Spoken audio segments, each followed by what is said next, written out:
Good morning, Cougar Nation. We are back for another episode of the ALX Press Box. I'm John Chandler, your athletic director at Alexander High School, here with one of my student moderators this morning, Ms. Naya Herbert. Good morning, everybody. Thank you for joining us, Naya. Naya, where are you right now? I'm in Florida. I'm in Florida with my grandparents' house. Okay. I'm in Florida. The beauty of technology. We can connect. We can be right here making this thing happen. Rub it in. Right. Just rub it in.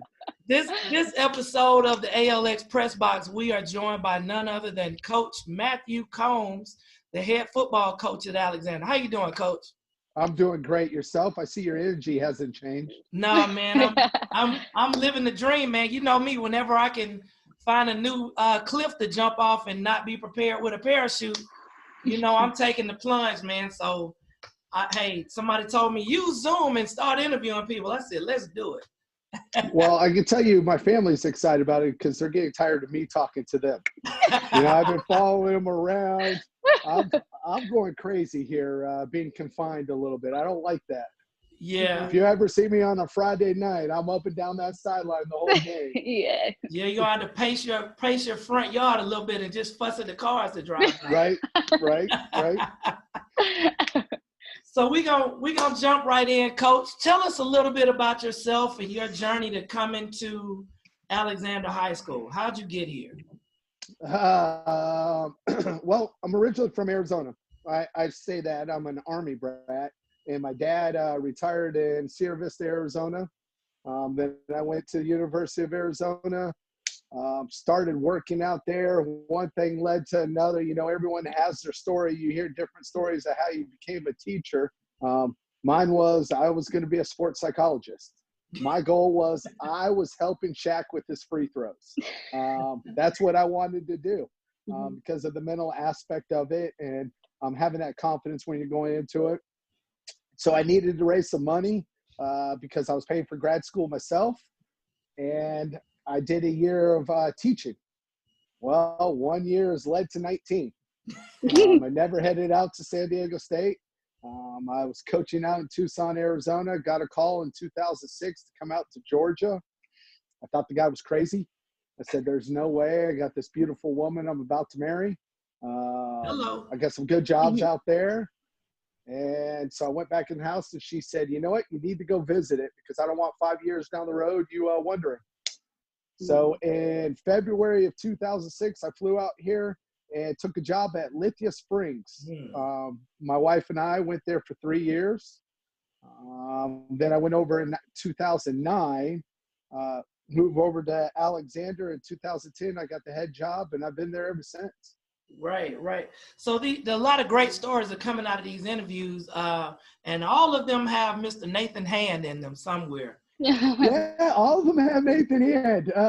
He was assistant principal at Lithia. Okay. When I was at Lithia. He was our athletic director and assistant principal. He hired a guy by the name of Steve Horton. Hired Steve Horton. Steve Horton brought me on to be his defensive coordinator. And then, Nathan Hand and I became great friends throughout the process. You know, we've kind of worked side by side for 10 years. So. Okay. All right. What you got for us, Naya? Okay. First of what all, is it like being a coach? Oh, what's the temperature? Because I'm 54 right now. Okay. I'm cold. Right? 82. 80. Ah! Oh, really? 82. It's 82. He's interviewing us from paradise. Look at that. Yeah, it's supposed to be sunny. Oh, wait. You see that? I look out that window. Probably there's an ocean too, isn't there? No. Okay. No. Okay. No, not that exclusive. No. No. But what is it like Go ahead. What is it like being a coach? Like, what stands out from you, and what makes you the best coach? I wouldn't say the best coach. Far from that. I try to get better every day. I think great coaches and great teachers go hand in hand. To be a good coach, you have to be a great teacher, and to be a a great teacher, you have to be a motivator and a good coach. So I think those go hand in hand. I think for me, it's about that aha moment. You know, when you get it on the field, you see the guys that have been practicing and practicing and practicing and practicing. And finally, when they get into a game and they have that moment and they get to experience that, that's one of the greatest feelings to watch from the sideline. But also, too, it's a motivator. It's a role model. Try to help shape these young men, because I've always said I care more about who you become when you're 25 than ever scoring 25 touchdowns or 25 times. Okay. I just want to be invited to your wedding, sit in the corner, and watch you become a great man and a great father. Awesome. Hey, I want to dig into that question a little bit, Coach. You know me, I'm never one to tell anybody I'm not a crier, and you and your guys made me cry a few times this year because I witnessed something that was bigger than football. Yes. Particularly, no matter whether we win or lose, and you give your, you know, your post-game huddle, a couple of things that I saw that were just amazing to me. One, you guys turned around and thanked everybody, the band, the parents who were down on the field, your opponents. You know, everything was with a lot of class. You know, and that's the little things that don't often get seen or even done by some people. But then at the conclusion of that, you and all your coaches get on one side of the end zone, and Right. all the men line up on the other side, and everybody in that program hugs and says, "I love you." I've never seen anything like that, Coach. That was powerful for me, and it made me feel like, man, I'm glad I'm a part of this school culture. Talk about that a little bit. Well, you know, for me, I think there's two things that your foundation has to be built on: faith and family. Those are those two things that if you don't build the foundation on that house is gonna crumble at some point.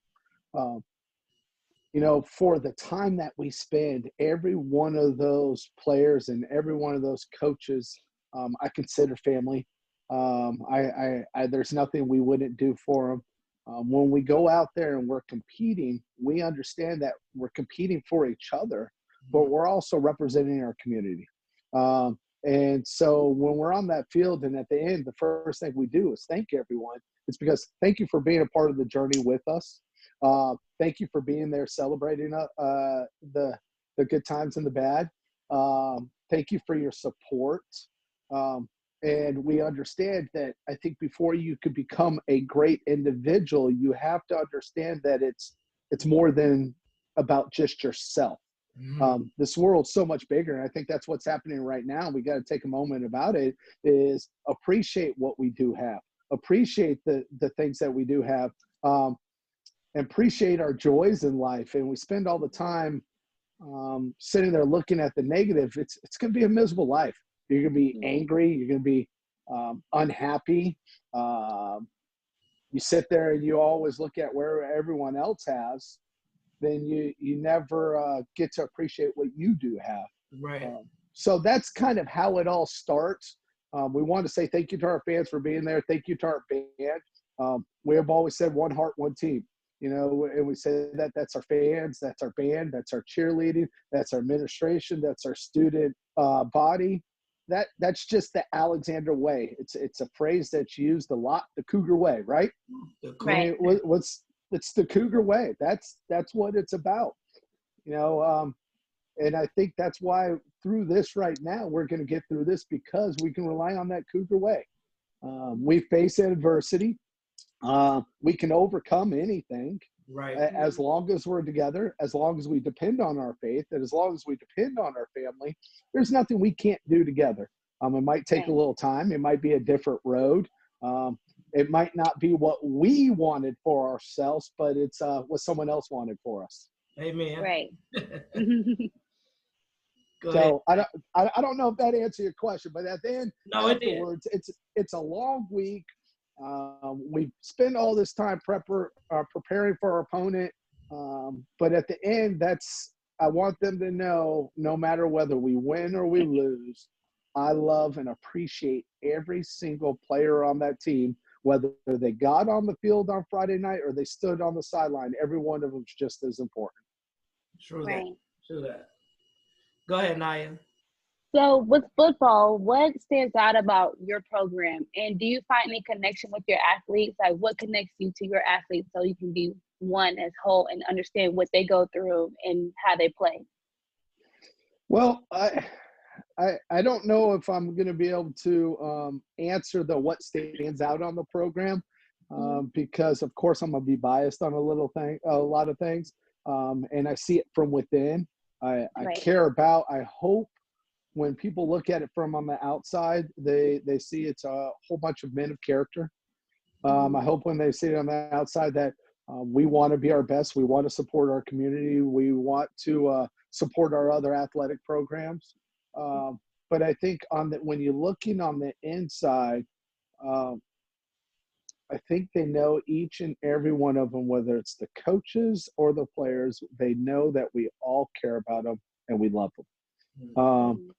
And so I think that's important. That's why, I look forward to walking down the hallway before school. The things that I'm missing right now, I'm missing at 8:20 right now. I would be walking down the hallway from the new gym to my room 13 and saying hello to everyone.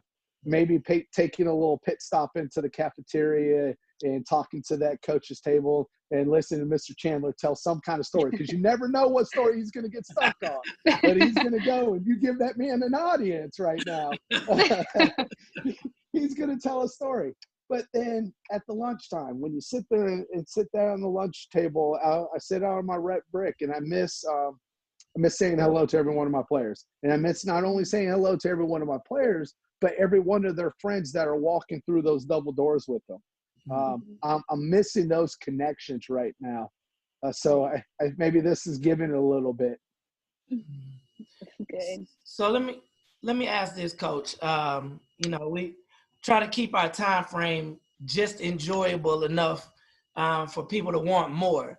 Kind of wrap us up, take us home with, if there's something that you can tell your athletes or anybody in general, what do you want them to learn from you? Or like if somebody gets to talk about Coach Matt Combs, what do you want them to know? There's a lot they might say. You ain't got a long enough show for that one. You never know what you're going to get with Combs. Ain't that right, Chandler? You can relate to that one, right? Absolutely. You never know what you're going to get, but it's hopefully a good time. What do they want to get from? Look, it's attitude. I think that's number one, is trying to keep that right attitude. Nobody wants to hear complaining. No one wants to hear. You got to find the good in everything. There's a story I told a young man. We're probably about 5 years. He was just walking around and it was miserable and he was unhappy. And I'm sitting there and I'm looking at it and I'm talking to him. And it reminded me of an old story that we've all probably heard many, many of times, that, a guy walks into his community, goes into the local church and talks to the local minister and says, "Hey, so I'm really struggling right now. I feel like I got these two dogs inside of me fighting. I got the good dog that wants me to be happy all the time. And I got that bad dog that really wants me to, that's got me angry, got me upset. I just don't know what to do. I just don't know who's going to win." And the minister sits there and looks for a second, kind of thinks about it and goes, "It's very easy. It's whatever one you feed." So feed the good dog. Find the good in it. Right now, during this time, get off your butts. Get into a routine. Get up at 7 o'clock. We set our schedule in our house. We're still at 7 o'clock.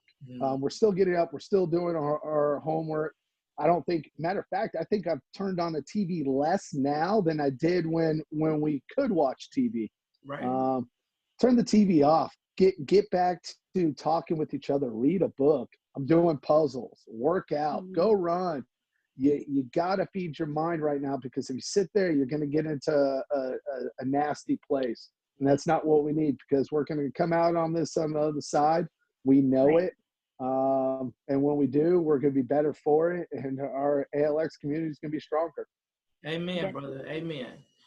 So, just to wrap things up, Coach, we definitely want to say thank you for what you're doing for the positive notoriety of the school, continuing the I legacy appreciate that. that you were brought in. I'm certain you got kind of the same speech I got when I got there, is that, hey, we got this fine institution and I'm handing you the keys to this nice car. All you got to do is not wreck it, right? Right. But Right. I'm learning lots from you guys, not just you, but the rest of the coaches and staff members and students. I'm just extremely proud to be a part of this culture. Well, I'm going to tell you, you fit right in. You've been a blessing to Alexander and its community. You're continued to taking this athletic program and just the whole school, or the school as a whole, to places it's never been to before. And we, on behalf of all the coaches and the student population, appreciate that. We see the work you do, and I don't think a lot of people go out there publicly and say thank you for what you do. Thank you for your support. Thank you for your energy. Thank you for your drive. And then you miss down in Florida, heartbeat of the school. It's the student population that's the heartbeat of the school. There's a lot of uncertainty. It's crazy times at this point right now. Senior year, right? Is it senior year? No, or you got one more? One more. You got one more. So you have a little less uncertainty. You know that you're going to have that next year. But we appreciate everything you do. You stay warm. Bring that sunshine back to us. Thank no you. rain, though. No rain. You can bring a little bit of the beach, a little of the ocean. Right. But thank you guys for tuning into this episode. We appreciate you. Coach Combs, good luck to you in the spring and in the summer and all the endeavors in the future. Call me soon. I need someone to talk to. All right, man. See you later. Bye, guys. Bye.